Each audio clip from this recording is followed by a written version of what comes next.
Təsəvvür edin ki, sizin əlinizdə çox qədim, bəlkə də başqa bir ölçüdən göndərilmiş ezoterik bir gündəlik var. Yəni, oxuduqca hiss edirsiniz ki, bu sadəcə bir hekayə deyil, hansısa mistik bir mətn, daha doğrusu bir növ şifrəli ismarıcdır. Aha, çox maraqlı bir başlanğıcdır. Yəni, o mistik auranı dərhal hiss etmək olur. Dəqiq. Və bu dəfəki dərin təhlil sessiyamızın missiyası da məhz budur. Biz bugün sadəcə mətn adlandırılan bu sirli mənbənin, belə deyək, kodlarını qırmağa çalışacağıq. Siz də bizimlə birlikdə bu sətirlərin arxasında yatan o dərin fəlsəfəni kəşf edəcəksiniz. Sözün düzü mən bu materialı ilk dəfə incələyəndə onun necə başladığı diqqətimi çox çəkdi. Yəni, mətn birbaşa liberta sədası ilə, yəni azadlıq nidası ilə başlayır. Bu sadəcə bədii bir giriş deyil. Yəni, bir növ inqilabi bir çağırışdır. Tam olaraq, dini və fəlsəfi motivlərlə dolu olsa da, bu şifrəli ismarıcın mərkəzində çox spesifik bir şey dayanır. İnsanın özünü dərk etməsi, cəmiyyət içindəki o çərçivələrdən azad olması. İlk baxışdan bəlkə də çox qəliz görünə bilər, amma məğzinə vardıqca görürük ki, bu hamımıza aid olan bir mövzudur. Aha, mən də elə onu deyəcəkdim. Çünki makro səviyyədə kosmik şeylərdən bəhs etsə də, hekayənin mərkəzində çox konkret bir fiqur var. Gəlin, ilk növbədə, belə deyək, insanların arasında gizlənmiş o sirli qəhrəmanla tanış olaq. Bəli, o qardaş obrazı. Bu mətnin ən maraqlı yerlərindən biridir. Düzdür. Mətn deyir ki, bu qəhrəman atanın yadigarıdır və bəşəriyyət arasına göndərilmiş bir qardaşdır. Və oxuduqca görürük ki, o son dərəcə mehriban, təvazökardır. Hər cür dərdə dözür, ona qarşı olan üsyanlara belə, yəni susaraq cavab verir. Sanki passiv bir dözümlülük içindədir, amma əslində bu passivlik deyil. Məhz. Və ən diqqət çəkən, hətta məni biraz təəccübləndirən detal bilirsən nə oldu? Onun fiziki görünüşünün o qədər spesifik vurğulanması. Yəni, mətn deyir ki, boyu uzundur. Sonra deyir ki, uzun ayaqlarına dərzilər ölçü-biçü biçirlər. Və şalvarının qısa ətəkləri var. Yəni, o, bəşər içərisində bəşərləşsə də, əslində onlardan biri deyil. Aha. O bəşərləşmə prosesi əslində çox ağırlı bir proses kimi verilir. Gəlin, bunu biraz aydınlaşdıraq, çünki mən bunu oxuyanda istər-istəməz ağlıma super qəhrəmanlar gəldi. Məsələn, təsəvvür edin, Clark Kent, Superman. O da insanların arasında yaşayır, kosmik gücü var, amma ofisdə diqqət çəkməmək üçün belə donqar durur, eynək taxır, o adi insan formasına girməyə çalışır. Çox gözəl bənzətmədir, yəni tam olaraq elədir. O öz böyüklüyünü o kiçik çərçivəyə sığdırmağa məcburdur. Amma mənim sualım başqadır. Yəni, belə dərin, kosmik, mistik bir mətndə niyə belə məişət detallarına ehtiyac var? Dərzilər, şalvarın qısa ətəkləri, ölçü-biçi, yəni niyə belə bəsit şeylər vurğulanır? Baxın, burada maraqlı olan odur ki, bu geyim və dərzilər əslində çox güclü bir metaforadır. Yəni cəmiyyəti təmsil edir. Dərzi nə edir? Dərzi səni götürür, öz standartlarına, öz qəliblərinə uyğun olaraq kəsib biçir, elə deyilmi? Aha, səni öz şablonuna salır. Tam olaraq. Cəmiyyət də bu sonsuz ilahi mahiyyət olan varlığı görəndə onu standart insan qəliblərinə, yəni o ölçü-biçiyə salmağa çalışır. Və o dar gələn şalvar, o qısa ətəklər, bunlar hamısı mənəvi böyüklüyün maddi dünyaya, o dar cəmiyyət qaydalarına sığmamasının rəmzidir. O ucadır, boyu uzundur, amma cəmiyyət ona qısa bir şalvar geyindirib. Yəni, demək istəyir ki, sən nə qədər gizlənməyə çalışsan da, sənin o fərqliliyin, o ucalığın mütləq kənardan bilinir. O qısa şalvardan ayaqların görünür. Bəli, və bu əslində cəmiyyətin ona qarşı etdiyi bir növ aqressiyadır. Cəmiyyət fərqli olanı, özündən böyük olanı həzm edə bilmir. Məsələnin ən maraqlı tərəfi də elə burasıdır məncə. Çünki bu qardaş tək deyil. Mətndə kənardan bu mənzərəni izləyən başqa bir tərəf var. Onlar özlərini biz, yəni ağ geyimlilər adlandırırlar. Aha, məkanın qoruyucuları. Bu çox kritik bir keçiddir mətndə. Dəqiq. Onlar deyirlər ki, biz hər bir irqdə, hər bir dində və inancda varıq. Biz həm əvvəldəyik, həm də yekundayıq. Yəni bu olduqca uca, universal bir qüvvədir, eləmi? Tamamilə. Onlar lokal deyillər. Bəşəriyyətin bütün o dar çərçivələrindən, bütün dinlərin və ideologiyaların hüdudlarından kənardadılar. Amma bilirsən, burada böyük bir ziddiyyət var.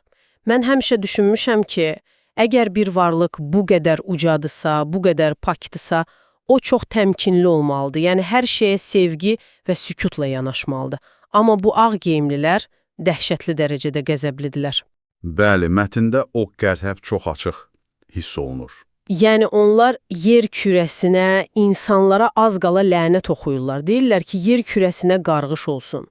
Bəşəriyyəti çox sərt qınayırlar. Deyirlər, sən adəmsən, sən bəşərsən, sənin ayağına şalvar geydirənlərə ayıb olsun. Açıq bu mənə çox qəribə gəldi. Bəyəm ali varlıqlar insanlara məxsus o qəzəb hissindən uzaq olmamalıdırlar? Bu çox yerində verilmiş bir sualdır. Yəni, çoxları mistisizmi məhz elə başa düşür. Amma buradakı qəzəb, necə deyərlər, fərdi egodan doğan bir qəzəb deyil. Bəs nədir? Bu, mətnin emosional nüvəsidir. Ağ geyimlilərin qəzəbi tamamilə mütləq ədalət hissindən doğur. Yəni, təsəvvür edin, onlar yuxarıdan aşağı baxan o soyuq, laqeyd müdriklər deyirlər.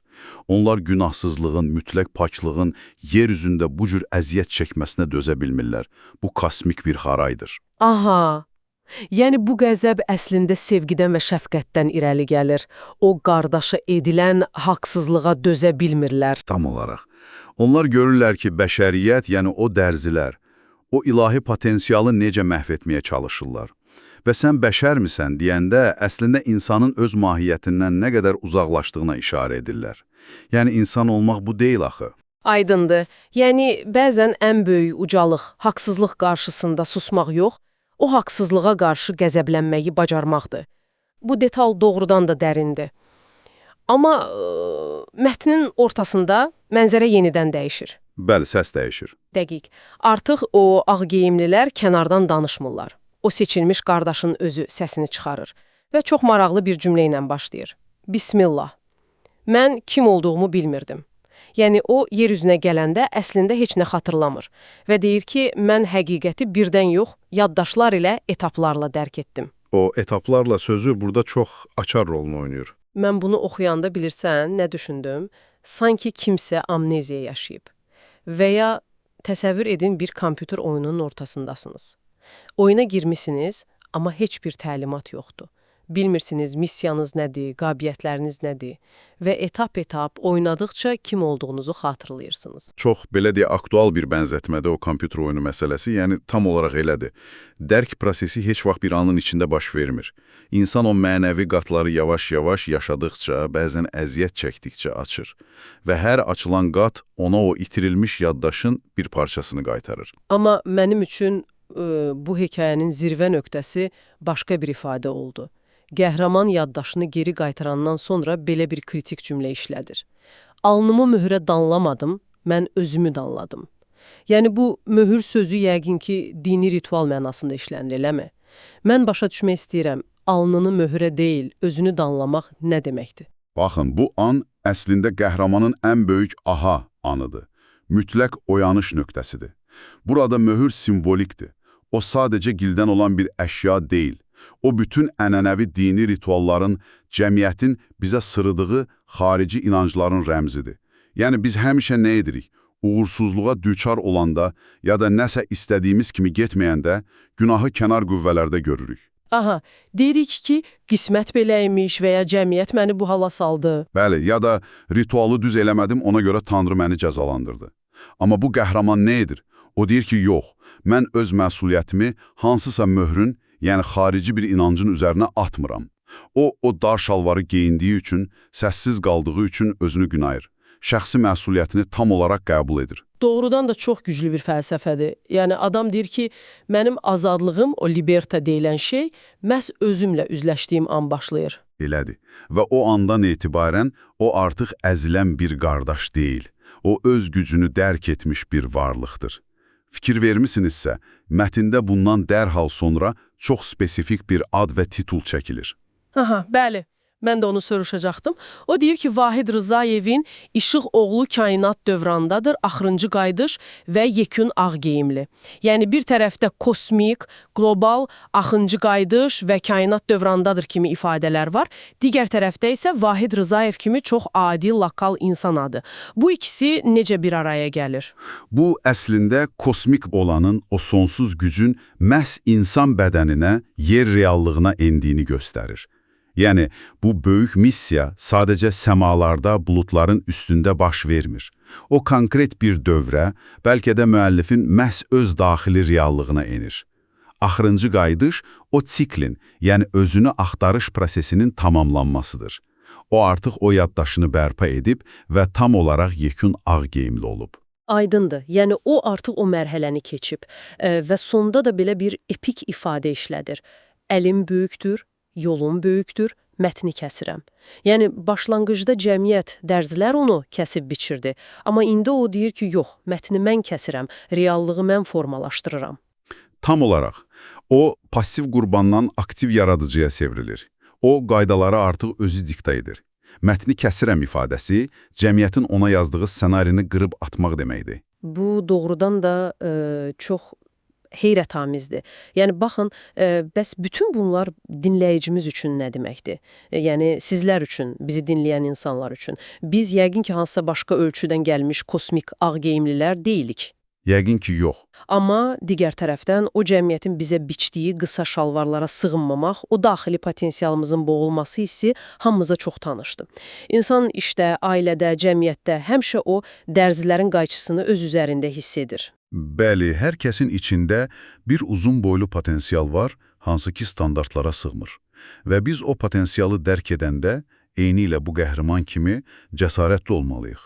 Məsuliyyəti cəmiyyətdə, rituallarda ya da hansısa kənar amillərdə axtarmaq əvəzinə özümüzə dönməliyik. Yəni, alnımızı möhrə deyil, özümüzü danlamalıyıq. Məhz, şəxsi məsuliyyəti almaq, həqiqi azadlığa, o libertaya gedən yeganə yoldur. Doğrudan da. Yəni, bingəli, o yocu məlumat axınından çıxıb, insan ruhunun və mənəvi axtarışın bu qədər dərin, bu qədər poetik bir təsviri ilə tanış olmaq mənim üçün çox təravətləndirici oldu. Həqiqətən mənəvi olaraq doyurucu bir təhlil idi. Sözün düzü, mənim üçün də elə oldu.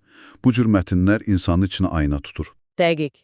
Və mətnin sonunda qəhrəmanın dediyi kimi o mətni kəsir, biz də bugünkü dərin təhlilimizi elə burada, bu nöqtədə yekunlaşdırırıq. Amma təbii ki, mən sizi belə asanlıqla buraxmaq fikrində deyiləm. Ayrılmazdan əvvəl sizə üzərində düşünəcəyiniz, bəlkə də zehninizi biraz qurdalayacaq bir sual vermək istəyirəm. Aha, görək o nə sualdır? Təsəvvür edin ki, əgər siz də bu dünyaya əsl məqsədini unutmuş halda göndərilsəydiniz və yaddaşınız eynilə mətndəki kimi sizə etaplarla qayıtmağa başlasaydı, özünüzlə bağlı xatırlayacağınız ilk və ən vacib həqiqət nə olardı? Cəmiyyətin o qısa şalvarlarını kənara atanda altından çıxan o əsl mənliyiniz necə bir şeydir? Bax, bu barədə düşünün. Hələlik.